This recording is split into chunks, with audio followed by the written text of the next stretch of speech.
तो हम लोग डी एंड एफ ब्लॉक को आगे बढ़ाते हैं। हम लोग जनरल कैरेक्टर्स में लगभग सभी कैरेक्टर को पढ़ लिए थे।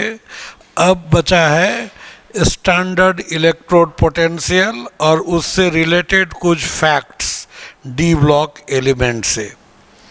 तो स्टैंडर्ड इलेक्ट्रोड पोटेंशियल ये सबसे, यूँ समझिए, सबसे लास्ट में हम डी ब्लॉक एफ ब्लॉक के कैरेक्टर में इसको बता रहे हैं, क्योंकि ये काफ़ी इम्पॉर्टेंट है और कॉम्प्लिकेटेड है सबसे ज़्यादा ये।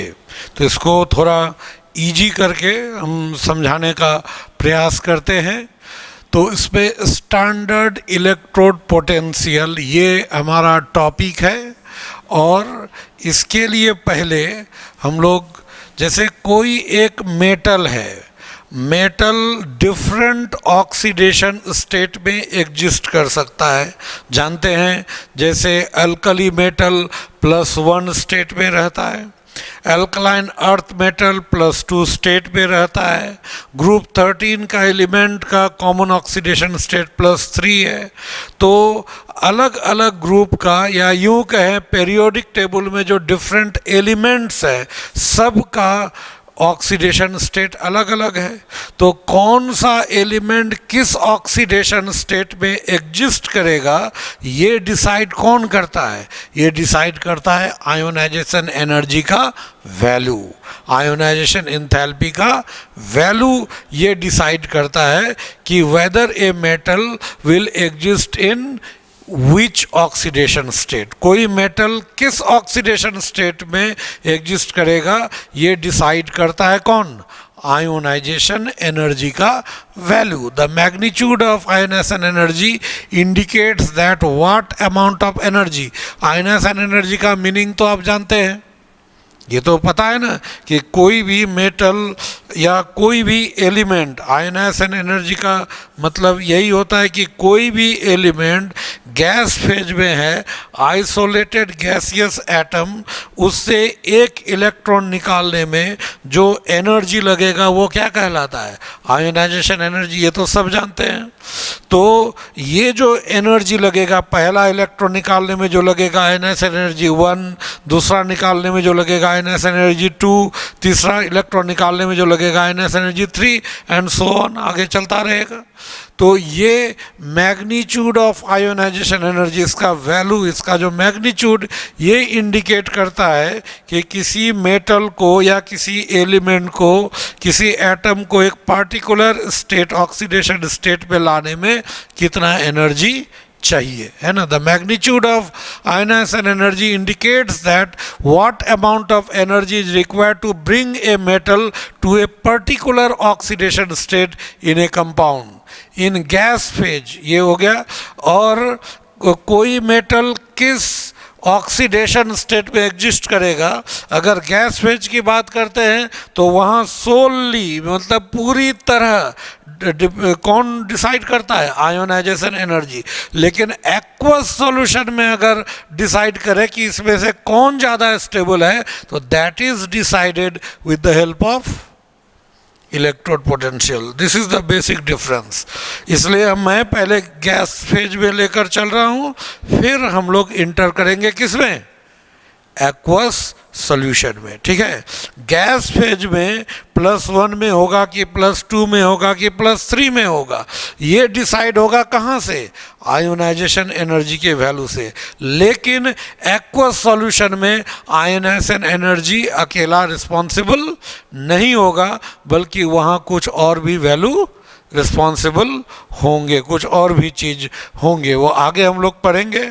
तो यहाँ पर इस जगह क्या है कि आयोनाइजेशन एनर्जी का मैग्नीट्यूड ये बता दिए कि in gas phase, in gas phase, ये फेज होगा, in gas phase the stability of oxidation state depends on ionisation energies, ionisation energies, ठीक है।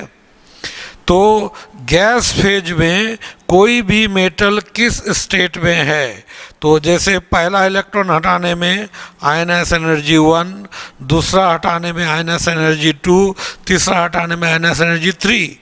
पहला हटाने में ये जो एनर्जी है, इससे अगर ये बहुत ज़्यादा हो गया, बहुत ज़्यादा, है ना, तब क्या होगा, वो हो सकता है ये इसी स्टेट में स्टेबल हो जाए, उसमें जाए ही नहीं, क्योंकि वहाँ जाने के लिए ज़्यादा एनर्जी चाहिए।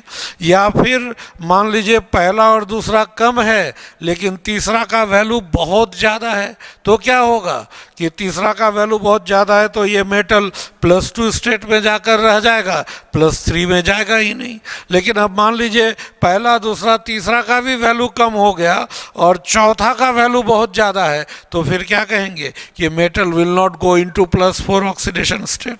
ठीक है, तो इसीलिए कौन सा स्टेट में रहेगा ये कौन डिसाइड करेगा, आयनस एनर्जी। अगर 1 और 2 के बीच का डिफरेंस बहुत ज़्यादा हो जाए तो वो कौन से स्टेट में रहेगा, +1। अगर 2 और 3 के बीच का डिफरेंस ज़्यादा हो, 1 2 का कम हो, तो वो किस में रहेगा, +2 स्टेट में। और अगर 1 2 3 1 2 या 2 3 के बीच का डिफरेंस कम हो, 3 4 के बीच डिफरेंस ज़्यादा हो जाए, तो क्या हो जाएगा, वो किस स्टेट में रहेगा, 3rd स्टेट में। ठीक है, समझ गए। तो इस पे हम लोग देखते हैं,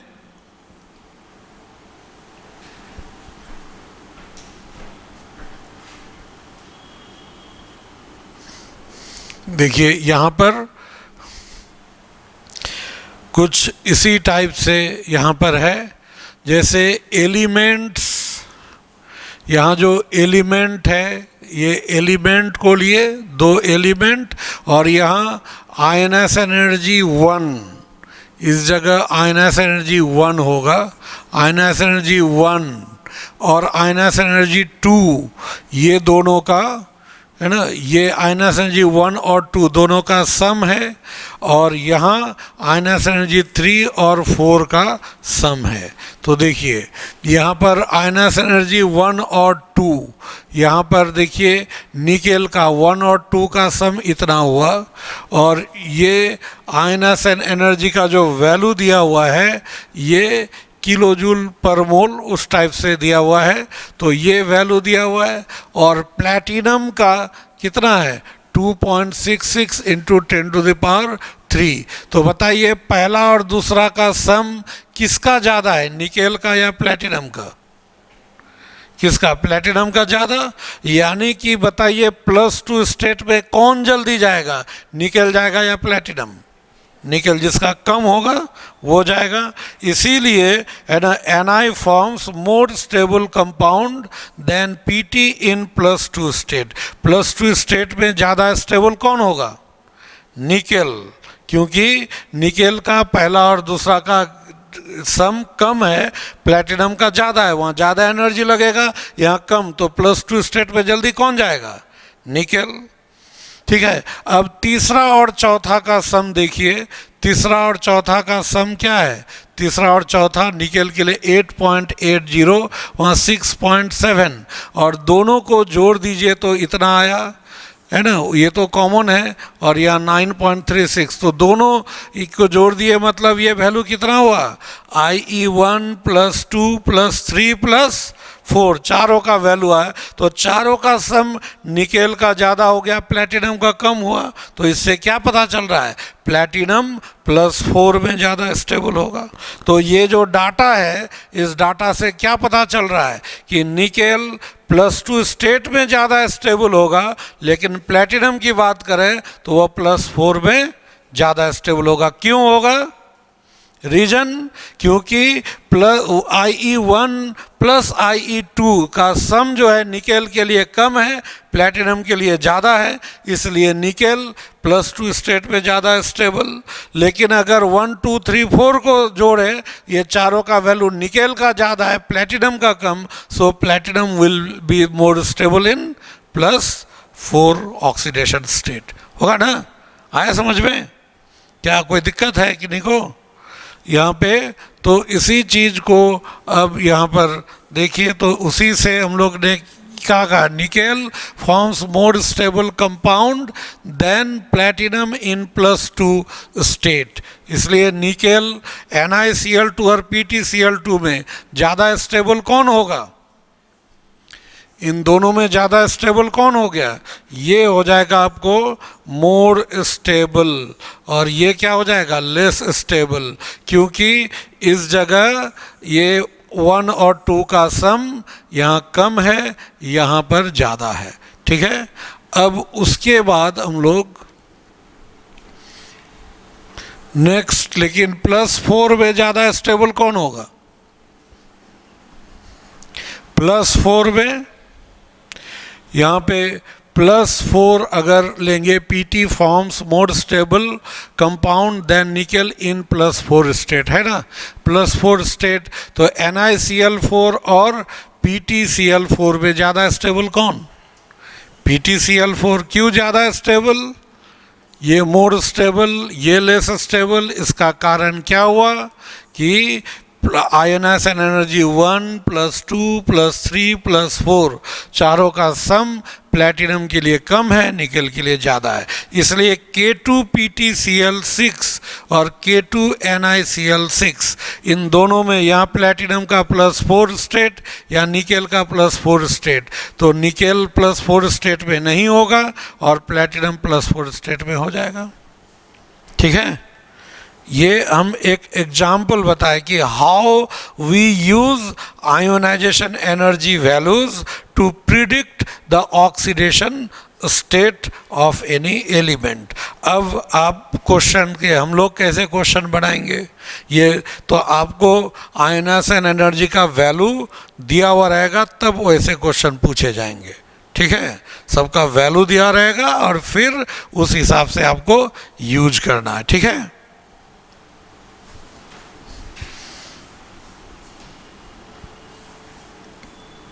अब देखिए, तो ये तो हमने पढ़ा कि गैस फेज में, अगर हम लोग गैस फेज में अगर कोई मेटल कौन से ऑक्सीडेशन स्टेट में एग्जिस्ट करेगा, इसको डिसाइड कौन किया, आयोनाइजेशन एनर्जी। लेकिन हमने क्या बताया था, एक्वस सॉल्यूशन में कौन सा ऑक्सीडेशन स्टेट ज़्यादा स्टेबल है, ये डिसाइड कौन करेगा, स्टैंडर्ड इलेक्ट्रोड पोटेंशियल।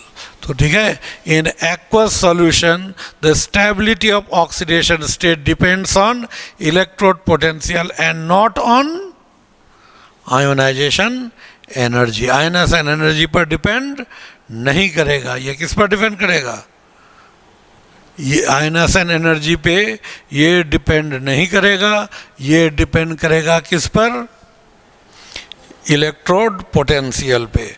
अब हम लोग देखते हैं कि इलेक्ट्रोड पोटेंशियल किसे कहते हैं।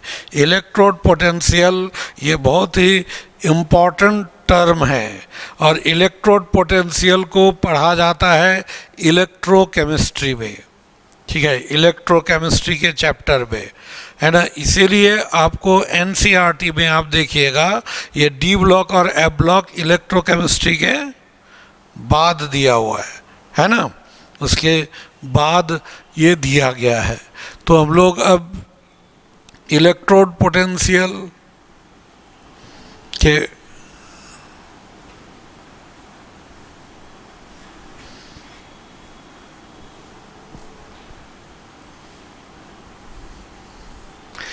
इलेक्ट्रोड पोटेंशियल के बारे में पढ़ते हैं। इसको समझिएगा थोड़ा ठीक से।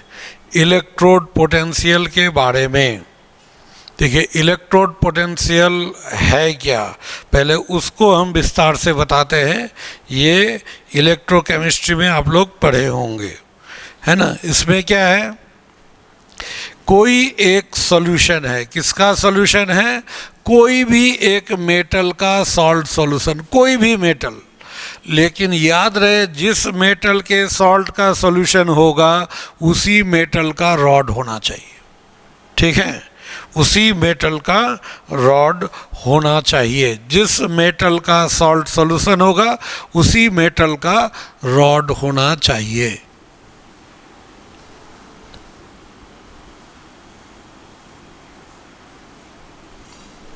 ठीक है।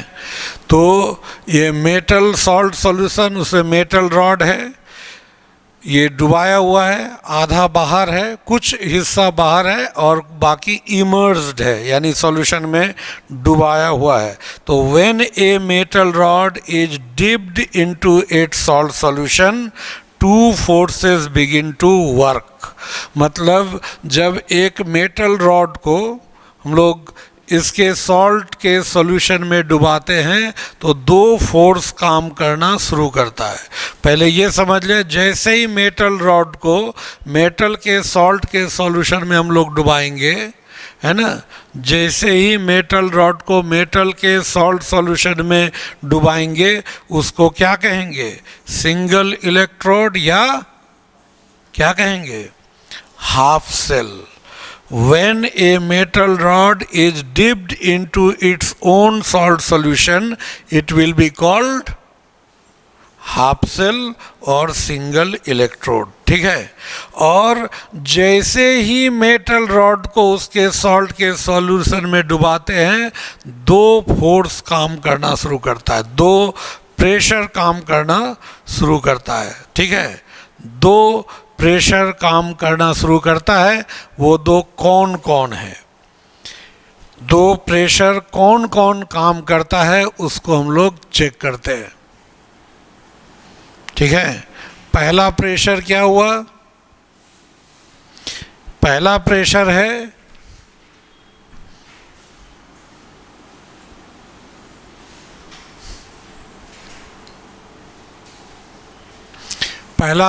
है ये इलेक्ट्रोलिटिक सॉल्यूशन प्रेशर, शॉर्ट में ESP। देखिए, इलेक्ट्रोलिटिक सॉल्यूशन प्रेशर का काम क्या है? इलेक्ट्रोलिटिक सॉल्यूशन प्रेशर, इसका काम क्या है? यहाँ पर क्या होता है, ये मेटल यहाँ पर जो होगा, इलेक्ट्रोलिटिक सॉल्यूशन प्रेशर का काम, ये मेटल को जैसे सॉल्यूशन में डुबाए तो देखिए मेटल में क्या रिएक्शन होता है। ये मेटल रॉड है, ये आपको मेटल रॉड है। मेटल रॉड से इलेक्ट्रॉन निकला और metal plus N oxidation state में चला गया, ये इन सॉल्यूशन। और ये इलेक्ट्रॉन, मेटल इलेक्ट्रॉन छोड़ के आया कहाँ? रॉड पे। मतलब यहाँ ये रिएक्शन, ये मेटल यहाँ था, मेटल रॉड से Mn नीचे चला आया सॉल्यूशन में और इलेक्ट्रॉन कहाँ छोड़ दिया? कहाँ छोड़ के आया? मेटल रॉड पे। मेटल रॉड पे इलेक्ट्रॉन छोड़ के आया तो रॉड में कौन सा चार्ज आ गया? नेगेटिव। और सॉल्यूशन में कौन सा चार्ज आ गया? पॉजिटिव। यहाँ जितना पॉजिटिव होगा वहाँ उतना ही नेगेटिव होगा और कुल मिलाकर न्यूट्रल हो गया। ऑल इन होल ये न्यूट्रल हो गया। ठीक है। ऑल इन होल ये न्यूट्रल हो गया। और यहाँ पर इस जगह क्या होगा कि मेटल रॉड पे इलेक्ट्रॉन रह गया और मेटल का आयन सॉल्यूशन में आ गया। और ये खींचने का काम कौन किया? यही इलेक्ट्रोलिटिक सॉल्यूशन प्रेशर। ये इलेक्ट्रोलिटिक सॉल्यूशन प्रेशर ये काम किया कि रॉड से मेटल आयन को खींचकर कहाँ लाया? मेटल आयन को खींचकर ये सॉल्यूशन में लाया। ये इलेक्ट्रोलिटिक सॉल्यूशन प्रेशर। दूसरा प्रेशर क्या है? Osmotic pressure. दूसरा क्या है? Osmotic pressure of the solution. Osmotic pressure में क्या होगा? इसमें इसका उल्टा, कि मान लीजिए ये कुछ नहीं है, ये गलती से यहाँ हम करेक्शन कर दिए थे, फिर पता नहीं वो ऑपरेटर फिर उसको, वहाँ नहीं होगा शायद, उसमें भी है, उसमें है, ये करेक्शन किया हुआ था, पता नहीं। तो ये नहीं है। यहाँ पर इस मेटल के सॉल्यूशन में देखिए, ये जो सॉल्यूशन है, मेटल का कोई भी सॉल्ट होगा तो मेटल प्लस स्टेट में, जैसे मान लीजिए जिंक सल्फेट होगा, जिंक सल्फेट का सॉल्यूशन, तो यहाँ Zn डबल प्लस होगा ना। जिंक सल्फेट में Zn का +2 स्टेट है ना, तो यहाँ मेटल प्लस स्टेट में रहेगा ही रहेगा, वो अलग कंडीशन है, ये अलग। हम लोग अगर मान लीजिए यहाँ पर हम लिए ये कॉपर सल्फेट का सॉल्यूशन CuSO4, तो किसका रॉड डालना है? कॉपर का ही रॉड डालना है। तो यहाँ कॉपर सल्फेट पानी में Cu++ और SO4 के रूप में रहेगा ना, ठीक है। तो यहाँ पर MaN+ नहीं हो करके An- लिखा जा सकता है, उसको ऐसा भी कर सकते हैं। मतलब मेटल कैटायन और एनायन रह गया, एनायन रह सकता है ना, वहाँ क्या एनायन दिया हुआ है कैटायन के रूप में, ये -N होगा, या N- दे सकते हैं या नहीं भी, ये तो इसमें इसके अंदर है। और ये जो कॉपर आयन है ये अब ऊपर जाएगा, ये जो ऑस्मोटिक प्रेशर नीचे से, सॉल्यूशन का जो ऑस्मोटिक प्रेशर है नीचे से इसको ढकेलेगा, कहाँ जाएगा? ये मेटल रॉड पे जाने के लिए। तो ये नीचे से आएगा मेटल रॉड पे, और मेटल रॉड पे जब आएगा तो क्या करेगा? मेटल रॉड से इलेक्ट्रॉन को ले लेगा, ये +N है, ये N इलेक्ट्रॉन को लिया और लेकर के यहाँ पहुँच गया। ये इलेक्ट्रॉन मेटल रॉड से वो खींचा और वहाँ पहुँच गया, तो रॉड पे इलेक्ट्रॉन की कमी नहीं हो गई? कमी हुई कि नहीं? मेटल जब वहाँ गया तो इलेक्ट्रॉन को एब्जॉर्ब करके वहाँ पहुँच गया, है ना। तो मेटल रॉड के पास इलेक्ट्रॉन की कमी हो गई, या यूँ कहें कैटायन जब जाकर के वहाँ जमा हुआ तो मेटल रॉड पे कौन सा चार्ज आ गया? पॉजिटिव चार्ज आ गया। मेटल रॉड पे पॉजिटिव चार्ज आ गया और सॉल्यूशन में एनायन रह गया, तो सॉल्यूशन कैसा हो गया? Negative charge. तो यहाँ नेगेटिव यहाँ पॉजिटिव दोनों मिलकर फिर ऑल इन होल सिस्टम क्या हो जाएगा? न्यूट्रल, ठीक है। तो ये दोनों काम करता है एक साथ। इलेक्ट्रोलिटिक सॉल्यूशन प्रेशर का काम अलग है, उसका काम है वहाँ से मेटल को खींच कर लाएगा और नीचे सॉल्यूशन में पहुँचा देगा। और इसका काम है ऑस्मोटिक प्रेशर का, कि सॉल्यूशन में जो मेटल कैटायन था उसको भेज देगा कहाँ पर? मेटल रॉड पे। ये दोनों इलेक्ट्रोलिटिक सॉल्यूशन प्रेशर और osmotic pressure of the solution दोनों एक दूसरे के अपोजिट काम कर रहा है, एक दूसरे के विपरीत काम कर रहा है, समझे? दोनों एक दूसरे के अपोजिट काम कर रहा है, ठीक है। अब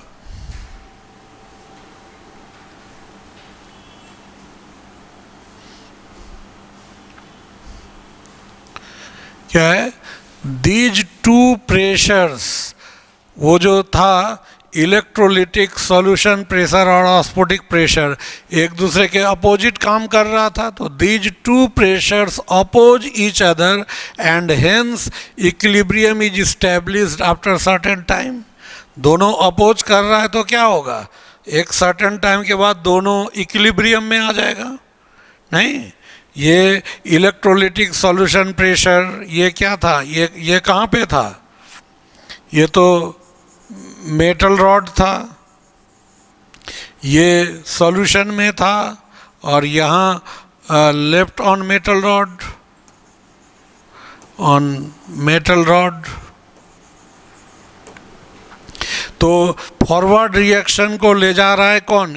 ESP, और बैकवर्ड रिएक्शन को कौन आगे बढ़ा रहा है? बैकवर्ड रिएक्शन को आगे बढ़ा रहा है कौन? OP ऑस्मोटिक प्रेशर, और फॉरवर्ड को आगे बढ़ा रहा है इलेक्ट्रोलिटिक सॉल्यूशन प्रेशर, ठीक है। तो ये दोनों एक दूसरे को अपोज कर रहा है, इसलिए एक सर्टेन टाइम के बाद इक्विलिब्रियम में आ गया। ये इक्विलिब्रियम में आना चाहिए, ठीक है। अब इसमें हम लोग अलग अलग केस हम लोग देखते हैं। अलग अलग केस क्या है कि मान लीजिए जब इलेक्ट्रोलिटिक सॉल्यूशन प्रेशर ज़्यादा हो जाए, ऑस्मोटिक प्रेशर कम हो जाए, क्या होगा? इलेक्ट्रोलिटिक सॉल्यूशन प्रेशर ज़्यादा, बैक वाला कम, तो कौन सा रिएक्शन होगा? फॉरवर्ड होगा ना। तो क्या हो जाएगा? If ESP is greater than OP, forward reaction will take place. Forward होगा। तो फॉरवर्ड रिएक्शन में क्या था, ms एरो दे करके m+n और Ne, मतलब फॉरवर्ड रिएक्शन होगा, यानी कि मेटल रॉड से मेटल आयन सॉल्यूशन में चला जाएगा, ये मेटल आयन सॉल्यूशन में चला जाएगा और इलेक्ट्रॉन कहाँ जा कर के जमा हो जाएगा, मेटल रॉड पे, और मेटल रॉड हो जाएगा नेगेटिव। ये घटना कुछ दूर तक होते रहेगा, कुछ देर तक, तो धीरे धीरे मेटल रॉड पे बहुत सारा इलेक्ट्रॉन जाके जमा हो जाएगा। अब इतना जमा हो जाएगा, कुछ देर बाद वो खुद सोचेगा कि हम अपना इलेक्ट्रॉन को हटाएं, तो उसमें एक टेंडेंसी आ जाएगा इलेक्ट्रॉन डोनेट करने का। ये टेंडेंसी को ही हम लोग क्या कहते हैं, पोटेंशियल। हम लोग नहीं कभी बातचीत में कहते हैं कि हम लोग डिप्लोमेटिक आंसर कभी कभी कुछ गार्जियन को देते हैं, है ना। कोई गार्जियन कहेंगे कैसा कर रहा है मेरा बच्चा, लेकिन बच्चा बहुत अच्छा कर नहीं रहा है और कैसा कर रहा है। तो अब हम लोग अगर कभी कुछ गार्जियन ऐसे होते हैं, अगर बता दीजिएगा कि आपका बच्चा अच्छा नहीं कर रहा है, तो गुस्सा जाएंगे, वो विश्वास नहीं करेंगे। अभी 10 तक तो मेरा बच्चा अच्छा था, अभी कैसे ख़राब हो गया। 10 तक का पढ़ाई बिल्कुल अलग है, 11-12 का पढ़ाई बिल्कुल अलग है, बिल्कुल अलग। तो उसमें अगर अच्छा नहीं, अच्छा खराब बोलेंगे तो उनको सुनने में खराब लगेगा। तो हम लोग एक चीज़ बोल देते हैं, आपके बच्चे में पोटेंशियल है, यूज नहीं कर रहा है। दोनों काम हो गया कि आपको खराब भी नहीं लगे, हम अपना बात भी बोल दिए, है ना। तो पोटेंशियल मतलब क्षमता है करने का, वो कर नहीं रहा, उसको यूज नहीं कर रहा है अपने क्षमता का, है ना। हम लोग उसको, है ना, मेरे पास कितना क्षमता है, कितनी क्षमता है, वो हम जानेंगे तो यूज करेंगे, हम लोग जानते ही नहीं है। वो देखें ना, वो स्पाइडरमैन 2 में जो एक डॉक्टर साइंटिस्ट है जो पीछे बड़ा बड़ा विंग्स लगा कर चलता है ना, जो ध्वस्त सब विध्वंसकारी काम कर रहा है, तो पीछे जो विंग्स जब लगाता है उस समय उसका डायलॉग सुनिएगा। वो कहता है कि लोगों के पास पता नहीं, लोगों को कब समझ में आएगा कि उसके पास कितनी ताकत है, और वो उस कंट्रोलिंग पावर को लगा दिया पीछे से, और उसके पास इतना ताकत आ गया कि देखते हैं कितना बड़ा बड़ा चीज़ मिनटों में तोड़ देता है। तो वी हैव द कैपेसिटी, है ना, हम लोग के पास इतना कैपेसिटी है कि हम लोग हाथी को भी वश में कर सकते हैं, जो हमसे कहीं हम लोग से ज़्यादा ताकतवर है, उसको भी हम लोग अपने बुद्धि से अपने वश में कर सकते हैं। So we do not know our actual potential कि what we have the capacity. तो वही चीज़ है, उसको जो पहचान लेता है, जो उसको यूज करता है, वो बहुत आगे निकल जाता है। तो वही यहाँ पर है कि ये एक पोटेंशियल डेवलप हुआ कि मेटल जब ESP ज़्यादा हुआ तो ESP के वजह से फॉरवर्ड रिएक्शन हुआ, इलेक्ट्रॉन जाकर के मेटल रॉड पे जमा हो गया, मेटल रॉड पे इलेक्ट्रॉन बहुत ज़्यादा जमा हो गया, metal rod will become electron rich हो जाएगा, तो उसके पास इतना ज़्यादा इलेक्ट्रॉन होगा कि वो उसको डोनेट करना चाहेगा, डोनेट करने की टेंडेंसी आएगी, और उसी को पोटेंशियल कहते हैं। और वही है इलेक्ट्रोड पोटेंशियल। और डोनेट करना, इलेक्ट्रॉन डोनेट करना क्या हुआ, ऑक्सीडेशन। इलेक्ट्रॉन देने का क्या है, ऑक्सीडेशन। इसलिए ये जो पोटेंशियल डेवलप होगा उसको क्या कहेंगे, ऑक्सीडेशन पोटेंशियल कहेंगे। ऑक्सीडेशन पोटेंशियल किस नेचर का हुआ, नेगेटिव या positive, negative nature. Electron rich हो गया ना, तो नेगेटिव हो गया, तो नेगेटिव नेचर हुआ। नेगेटिव, वो जो साइन लिखते हैं -1.40, तो वो माइनस साइन नहीं, साइन के बारे में नहीं, हम नेचर की बात कर रहे हैं। तो नेगेटिव नेचर का ये हो जाएगा। देखिए तो यहाँ पर क्या है कि electron, therefore the metal rod will become electron rich and hence A potential is developed on the rod. This potential is called oxidation potential. और ये ऑक्सीडेशन पोटेंशियल, क्यों इसका नाम ऑक्सीडेशन पोटेंशियल है, ये किस रिएक्शन के वजह से डेवलप हुआ, ऑक्सीडेशन। या मेटल रॉड पे जो इलेक्ट्रॉन जमा हुआ तो मेटल के पास क्या टेंडेंसी हुआ, इलेक्ट्रॉन डोनेट करने का, तो डोनेट करना मतलब ऑक्सीडेशन, इसलिए उस पोटेंशियल को क्या कहते हैं, ऑक्सीडेशन पोटेंशियल। ठीक है। दूसरा आप देखिए कि अगर दूसरा कंडीशन, अगर यहाँ पर भी सब करेक्शन, ये ESP कम होगा और OP ज़्यादा, ESP कम और OP ऑस्मोटिक प्रेशर ज़्यादा, तो क्या हो जाएगा, the ESP is less than OP। अगर इलेक्ट्रोलिटिक सॉल्यूशन प्रेशर कम हो, ऑस्मोटिक प्रेशर ज़्यादा हो, तो कौन सा रिएक्शन होगा, बैकवर्ड। तो बैकवर्ड रिएक्शन में क्या होगा, यानी सॉल्यूशन में जो मेटल कैटायन था वो मेटल रॉड से इलेक्ट्रॉन लेगा और मेटल रॉड पे जाके जमा हो जाएगा। तो ये कहाँ से लिया गया, ये फ्रॉम सॉल्यूशन लिया गया, और ये कहाँ से लिया गया, इलेक्ट्रॉन फ्रॉम मेटल रॉड, कहाँ से लिया गया, फ्रॉम मेटल रॉड से लिया गया। और ये क्या हो जाएगा, deposited on metal rod, metal rod पे जमा हो गया, और मेटल रॉड से ये इलेक्ट्रॉन ले लिया तो कुछ देर बाद मेटल के पास इलेक्ट्रॉन की क्या हो जाएगी, कमी हो जाएगी। तो वही चीज़ है कि therefore the metal rod will become electron deficient, electron की कमी हो जाएगी, और इसीलिए मेटल रॉड पे फिर एक टेंडेंसी आ गया, किस चीज़ का, इलेक्ट्रॉन लेने का, क्योंकि इसके पास इलेक्ट्रॉन की कमी हो गई, इलेक्ट्रॉन लेना चाहेगा तो लेने की क्षमता आ जाएगी, तो क्षमता पोटेंशियल, तो लेना, इलेक्ट्रॉन लेना क्या, रिडक्शन, इसलिए इस पोटेंशियल को क्या कहेंगे, रिडक्शन पोटेंशियल कहेंगे। तो the metal rod will become electron deficient and hence A potential is developed on the rod, this potential is called क्या, रिडक्शन पोटेंशियल। तो बताइए ऑक्सीडेशन पोटेंशियल कब डेवलप होता है, जब ESP ज़्यादा OP कम, और जब ESP कम OP ज़्यादा तब कौन सा पोटेंशियल, ये रिडक्शन पोटेंशियल। और ऑक्सीडेशन पोटेंशियल ESP ज़्यादा OP, ऑक्सीडेशन पोटेंशियल कब डेवलप होगा, ESP ज़्यादा OP कम, और रिडक्शन पोटेंशियल कब डेवलप होगा, जब ESP कम और OP ज़्यादा, और जब दोनों बराबर हो जाए तो, अगर दोनों बराबर हो जाए तो क्या होगा, अगर दोनों बराबर हो जाए तो रिएक्शन तो इक्विलिब्रियम डिस्टर्ब ही नहीं होगा, यानी पूरा सिस्टम न्यूट्रल होगा, मेटल रॉड पे कोई पोटेंशियल डेवलप नहीं होगा। ऐसे इलेक्ट्रोड को है ना कि ESP is equal to OP, the reaction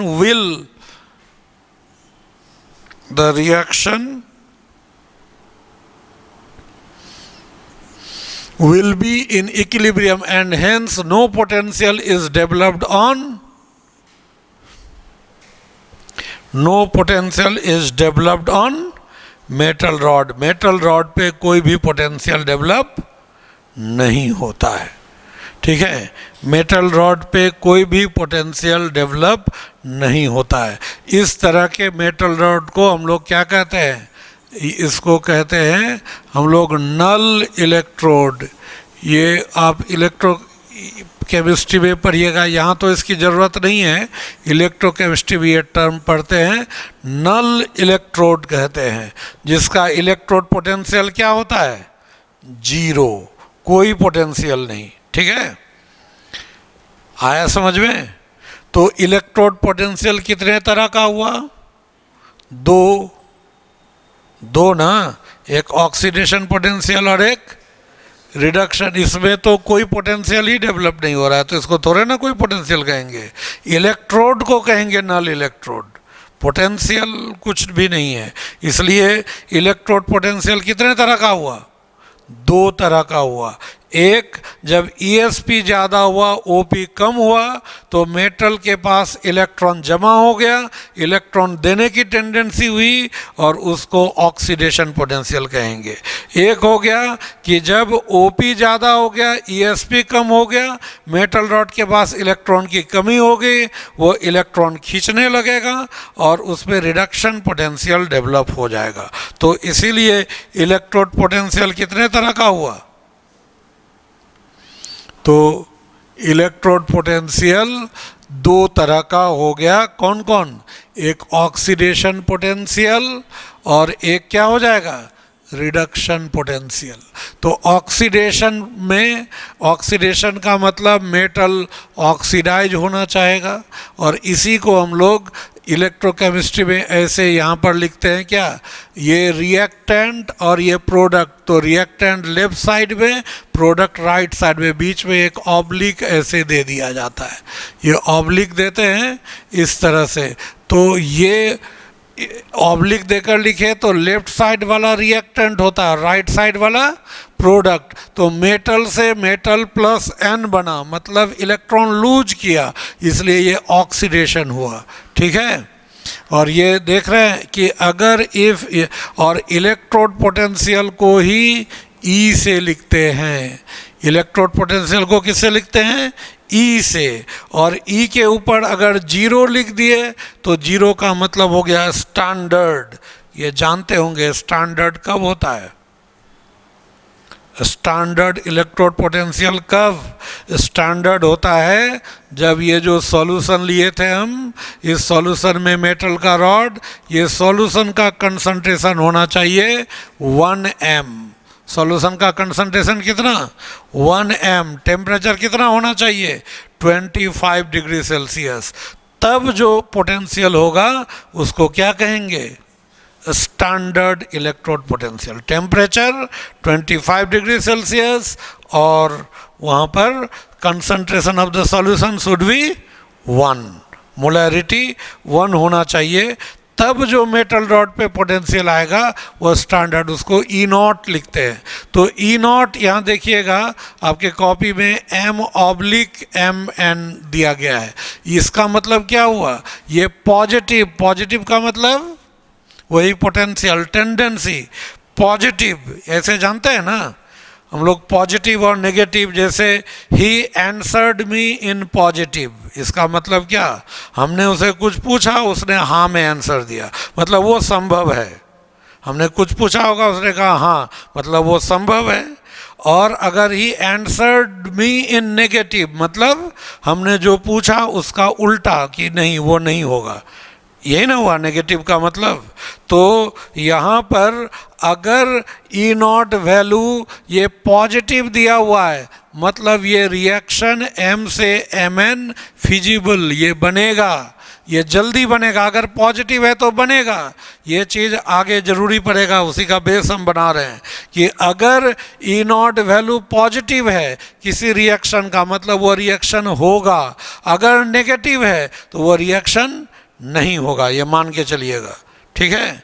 अगर ई नॉट का वैल्यू पॉजिटिव है तो रिएक्शन फिजिबल, और ई नॉट वैल्यू नेगेटिव आ गया तो ये रिएक्शन क्या, नॉट फिजिबल, मतलब रिएक्शन होने वाला नहीं है। और यहाँ उसी तरह रिडक्शन पोटेंशियल में क्या होगा, ये तो ऑक्सीडेशन था, रिडक्शन में उल्टा, Mn प्लस से m तक गया या Mn प्लस से m तक यहाँ गया। तो अगर E नॉट Mn से m जो गया, अगर ये पॉजिटिव है तो देखिए रिडक्शन पोटेंशियल पॉजिटिव है तो रिडक्शन होगा, ये रिएक्शन यहाँ फिजिबल है ना, यहाँ लिखा गया फिजिबल, ये फिजिबल होगा, ये फिजिबल। और अगर हम लोग यह नेगेटिव हुआ मतलब क्या हो जाएगा, नॉट फिजिबल, वो रिएक्शन होगा ही नहीं। मान लीजिए आपको दिया गया है इस तरह से कि Zn से Zn डबल प्लस बन रहा है और इसका वैल्यू नेगेटिव है, इसका मतलब क्या, Zn डबल प्लस में कन्वर्ट नहीं करना चाहेगा। अगर Cu से Cu डबल प्लस ये पॉजिटिव है, इसका मतलब क्या समझेंगे हम लोग कि ये रिएक्शन Cu से Cu प्लस होना चाहेगा, ठीक है। हम लोग वैल्यू का यही मीनिंग समझेंगे कि रिडक्शन पोटेंशियल या इलेक्ट्रोड पोटेंशियल जो है वो नेगेटिव अगर है तो वो रिएक्शन संभव नहीं है, अगर पॉजिटिव है तो वो रिएक्शन संभव है। ये एक फैक्ट हम लोग यहाँ से यही कंक्लूज़न दिमाग में रखकर अब हम लोग आगे बढ़ेंगे, ठीक है, यहाँ तक का आपको ये एनसीईआरटी में इस पोर्शन को डी ब्लॉक में नहीं लिखा है। ये आपको इलेक्ट्रोकेमिस्ट्री का पार्ट है, जो इतना बेसिक आपको जानना है।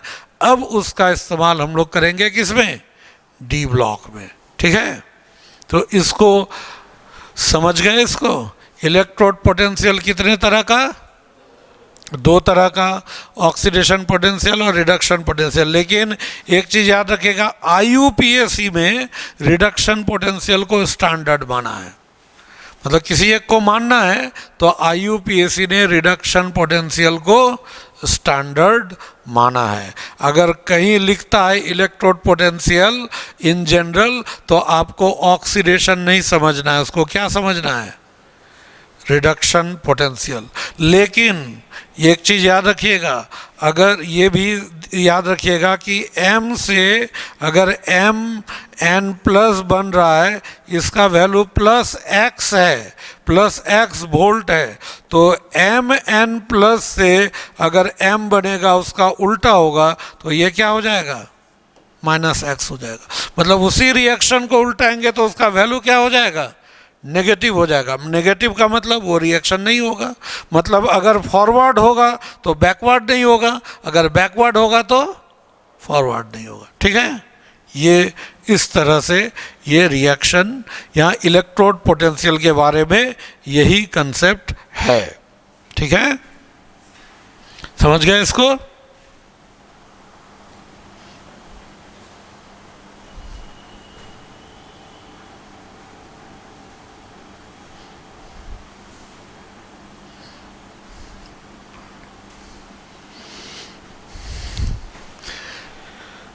तो इलेक्ट्रोड पोटेंशियल का वैल्यू किस पर डिपेंड करता है, जो अभी बताया ना, मेटल का इलेक्ट्रोड पोटेंशियल जो दो आया, क्या क्या, ऑक्सीडेशन पोटेंशियल और रिडक्शन पोटेंशियल। हालांकि आईयूपीएसी में किसको स्टैंडर्ड मानते हैं, रिडक्शन पोटेंशियल को। तो ये जो स्टैंडर्ड इलेक्ट्रोड पोटेंशियल का वैल्यू है, ये तीन चीज़ पे डिपेंड करता है।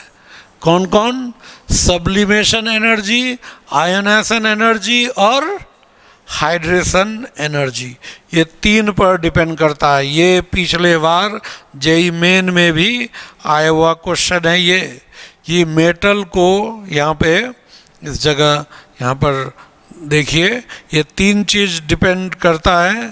तो यहाँ पे देखिए ये कैसे, मेटल सॉलिड स्टेट में है, ठीक है, यहाँ से सोचिए तो पहले मेटल जो सॉलिड है वहाँ से किस में आया, गैस फेज में आया। तो गैस फेज में सॉलिड को गैस में कन्वर्ट करने के लिए जो एनर्जी लगेगा उसको क्या कहेंगे, हीट ऑफ सब्लिमेशन, या इसको हम लोग हीट ऑफ एटोमाइजेशन भी कह सकते हैं। क्या कहेंगे, ये सॉलिड में बहुत सारा एटम एक साथ था, यहाँ सब एटम को अलग अलग कर दिए, तो ये कहलाएगा हीट ऑफ एटोमाइजेशन भी हो सकता है, इसको हीट ऑफ सब्लिमेशन भी कहेंगे, सॉलिड से गैस। अब मेटल में हम लोग क्या किए, एनर्जी दिए, इलेक्ट्रॉन निकला और किस में चला गया, मेटल +1 ऑक्सीडेशन स्टेट में मेटल आ गया गैस फेज में, यहाँ एनर्जी लगा। अब ये मेटल गैस फेज वाटर में चला गया, इसको वाटर में डाले तो वाटर एब्जॉर्ब करेगा और ये M+ एक्वस बना लेगा, और इस प्रोसेस में कुछ एनर्जी निकलेगा, यहाँ पर एनर्जी निकलेगा, और इसी एनर्जी को क्या कहते हैं, हीट ऑफ हाइड्रेशन। इसको क्या कहते हैं, हीट ऑफ हाइड्रेशन। तो ये मेटल यहाँ से यहाँ आया है ना, जैसे आपको एक जगह से दूसरे जगह जाना है, कहीं यहाँ से कहीं बाहर आप जा रहे हैं, तो आपको क्या करना पड़ेगा, कभी कभी जो डायरेक्ट ट्रेन नहीं हो तो भाया स्टेप बाय, यहाँ से वहाँ गए ट्रेन से, फिर वहाँ छोड़े, फिर वहाँ से दूसरा ट्रेन पकड़े, फिर वहाँ उतरे, फिर वहाँ से तीसरा ट्रेन पहुँच के हम वहाँ तक पहुँच गए। अब 3 जगह पे गए, तीनों में किराया लगेगा कुछ कुछ, है ना, तो वो तीनों में कितना लग रहा है, तीनों जोड़ के वो वैल्यू जितना ज़्यादा होगा, लोगों के जाने की, वहाँ जाने की एबिलिटी क्या होगा, कम हो जाएगा, जितना कम होगा वहाँ उतना जल्दी जाना चाहेगा, है ना। तो यहाँ पर उसी तरीके से है कि मेटल को प्लस एक्वस स्टेट में जाने के लिए ये 3 स्टेप से होकर गुजरना पड़ा। पहले सब्लिमेशन, फिर आयोनाइजेशन, फिर हाइड्रेशन। ये 3 स्टेट में तक यहाँ, और यहाँ से यहाँ जाने की तत्परता, ये टेंडेंसी, यही डिसाइड करता है कौन, इसी को क्या कहते हैं, स्टैंडर्ड ऑक्सीडेशन पोटेंशियल। ऑक्सीडाइज हुआ ना, तो ऑक्सीडाइज होने की टेंडेंसी, ई ऑक्सीडेशन, ये किस पर डिपेंड करता है, इन तीनों के वैल्यू पर। तो टोटल एनर्जी चेंज कितना हुआ, टोटल एनर्जी चेंज कितना हुआ, यहाँ पर हीट ऑफ सब्लिमेशन, नीचे आयनाइजेशन एंथैल्पी, और सबसे नीचे हीट ऑफ हाइड्रेशन, और ये तीनों को जोड़े ये टोटल, ये क्या हो जाएगा, इंक्लूडिंग साइन। इसमें क्या हम लोग चिन्ह भी ले लेंगे, यानी कि प्लस माइनस साइन आ जाएगा। अगर माइनस हुआ मतलब हीट इवॉल्व हो रहा है, और अगर प्लस हुआ तो हीट एब्जॉर्ब हो रहा है। और ये वैल्यू जितना कम होगा, इसका यहाँ से यहाँ आने का वही है, एक तरह से समझ लीजिए तीनों मिला के टोटल किराया हुआ। ये जितना कम है ना, ये किराया ये हुआ, ये जितना कम यहाँ से यहाँ आने का टेंडेंसी उतना ही ज़्यादा होगा, ठीक है। ये तीनों का सम, ये एनर्जी जितना कम होगा, इसके ऑक्सीडाइज होने का टेंडेंसी उतना ही ज़्यादा होगा, ठीक है।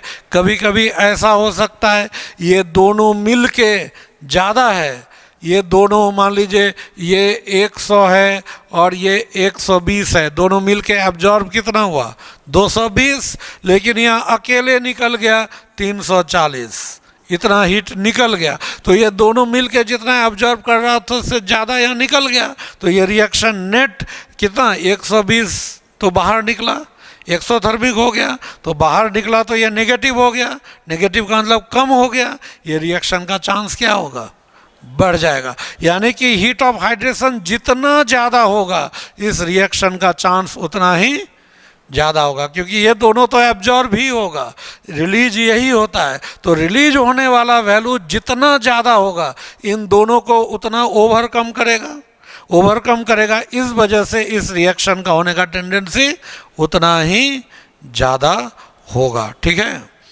तो इस पर बेस्ड 12 बोर्ड में कैसा क्वेश्चन आता है वो भी हम कुछ इसमें लिए हैं, उसका क्वेश्चन आंसर के साथ आपको होगा दिया हुआ। 12 बोर्ड के आधार पर भी हम क्वेश्चन दिए हैं कि बोर्ड में इस टाइप के क्वेश्चंस आते हैं, ठीक है।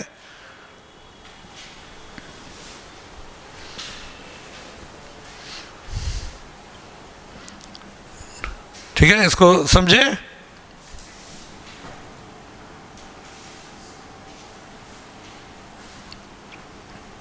तो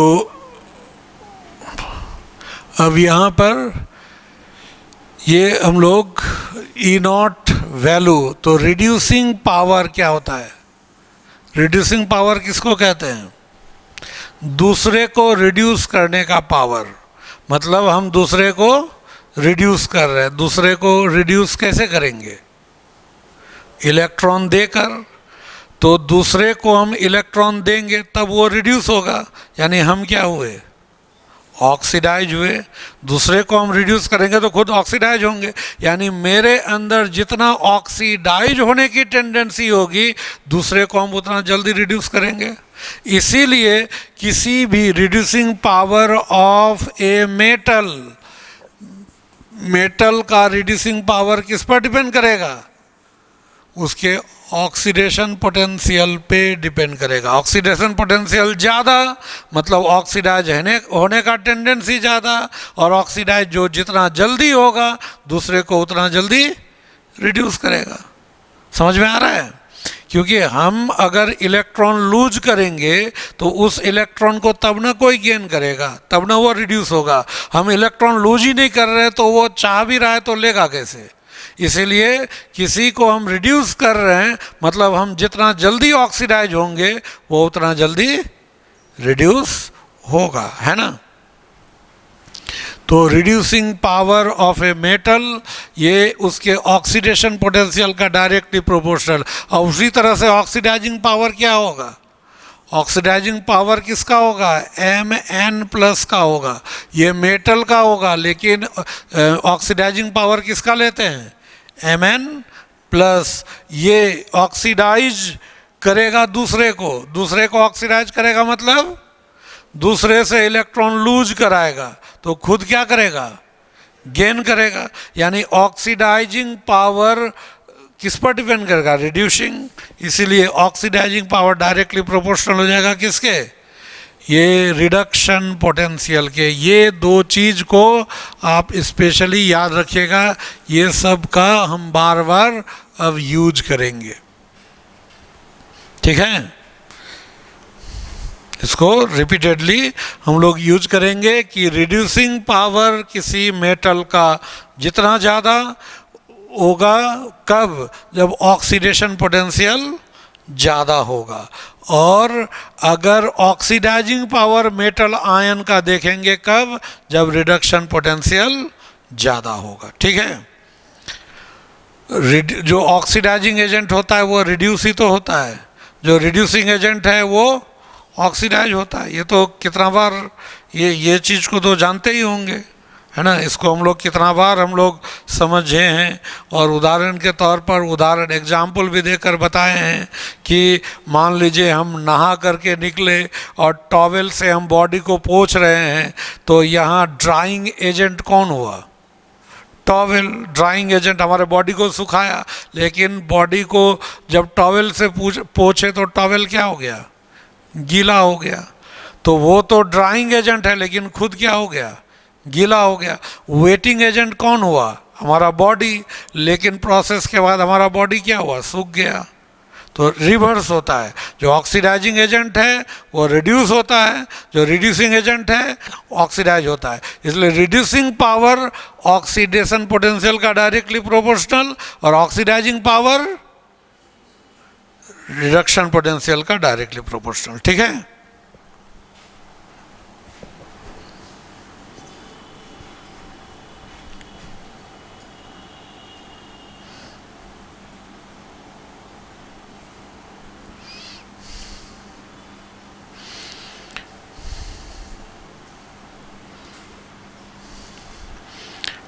अब हम लोग यहाँ पर इसमें देखते हैं, आपको NCERT में ऐसे ही दिया हुआ है, M+2 M trend, M+3 M+2 trend करके अलग अलग करके लिखा हुआ है ना। अब हम उस पर आते हैं। इतना बताने के बाद क्या हो जाएगा, M2 से M जाने का ट्रेंड, ठीक है। तो M2 + M2 स्टेट से किस में जा रहा है, M में। तो ये रिडक्शन हो रहा है कि ऑक्सीडेशन, रिडक्शन हो रहा है, रिडक्शन ही हो रहा है ना। तो ये रिडक्शन हो रहा है। तो अब बताइए टाइटेनियम का रिडक्शन पोटेंशियल क्या है, नेगेटिव। मतलब टाइटेनियम जल्दी रिड्यूस वो नहीं होना चाहेगा, है ना। टाइटेनियम का रिडक्शन पोटेंशियल नेगेटिव में है, मतलब ये रिड्यूस नहीं होना चाहेगा। तो ज़्यादा स्टेबल कौन होगा, Ti या Ti+2, ये, क्योंकि ये तो रिएक्शन होना ही नहीं चाहेगा, फॉरवर्ड जाएगा ही नहीं, मतलब ये स्टेबल नहीं। स्टेबल कौन होगा, Ti+2। ये भी नेगेटिव, यहाँ भी नेगेटिव, ये भी नेगेटिव। लेकिन देखिए कॉपर का ये पहला ट्रांजिशन सीरीज का एलिमेंट है ना। स्कैंडियम भी हम लोग लेंगे, तो स्कैंडियम, टाइटेनियम, वेनेडियम, ये पहला सीरीज का लिए। तो देखिए पहला ट्रांजिशन सीरीज का जितना भी एलिमेंट है उसमें केवल कॉपर का ही पॉजिटिव है, बाकी सबका क्या है, नेगेटिव है। और कोई रेगुलर ट्रेंड है, -1.63 माइनस, देखिए उससे घटा, यहाँ घटा, फिर यहाँ बढ़ गया, फिर यहाँ घट गया, यहाँ घट गया, फिर यहाँ बढ़, यहाँ घटा, यहाँ घटा, फिर यहाँ बढ़ गया, फिर यहाँ घट गया। कोई रेगुलर ट्रेंड नहीं है, ठीक है। तो इससे जो नेगेटिव है मतलब वो रिएक्शन नहीं होगा, और जो पॉजिटिव है वो रिएक्शन होगा। यानी Cu+2 से वो Cu+ में कन्वर्ट होना चाहेगा, लेकिन बाकी सब +2 स्टेट से मेटालिक स्टेट में जाना नहीं चाहेगा। लेकिन फिर भी अगर आपको पूछा जाए इन्हीं तीनों, इन चारों में, आपको दे देगा कि इन चारों में कौन सबसे पहले +2 मतलब मेटालिक स्टेट में जाएगा। इन चारों में तो यही ना, क्रोमियम ही ना जाएगा, ये ना वैल्यू सबसे, है ना। ये माइनस का वैल्यू बता रहा है कि होगा या नहीं होगा, और माइनस हटा दीजिए तो मैग्नीट्यूड तो इसका कम है, समझे। तो यहाँ पर ये वैल्यू नेगेटिव होना मतलब फॉरवर्ड जाने का टेंडेंसी कम, और इसका पॉजिटिव होना मतलब फॉरवर्ड जाने का टेंडेंसी ज़्यादा।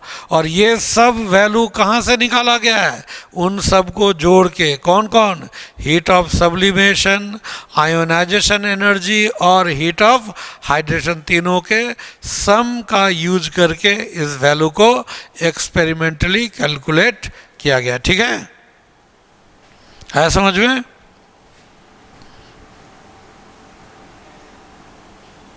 तो इससे क्या क्या ट्रेंड आ रहा है, इसका ट्रेंड क्या है, इसमें क्या कोई रेगुलर ट्रेंड है नहीं, इसलिए हमने क्या लिखा, know regular trend of E0 m+2 से m। कोई रेगुलर ट्रेंड कि लगातार घट रहा हो या लगातार बढ़ रहा हो, ऐसा है।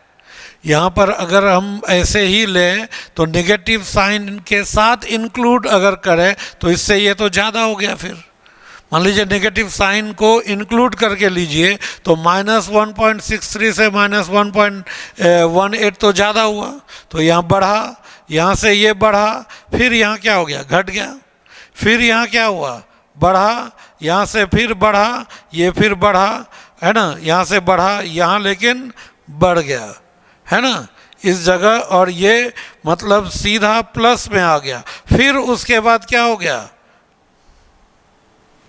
उसके बाद फिर घट गया। तो कोई रेगुलर ट्रेंड नहीं है, इसलिए हमने क्या लिखा, know regular trend of E0 m+2 से m, कोई रेगुलर ट्रेंड नहीं है। ठीक है, ये कोई रेगुलर ट्रेंड, इसको हम यहीं तक यहाँ रहने देते हैं। हम लोग यहाँ से फिर अगले क्लास में हम लोग पढ़ेंगे, डिस्कस करेंगे, यहाँ तक हम रहने देते हैं। उसके बाद हम लोग अगले क्लास में इसको डिस्कस करेंगे, इसको फिर से इससे रिलेटेड क्वेश्चन को हम लोग डिस्कस करेंगे। ठीक है।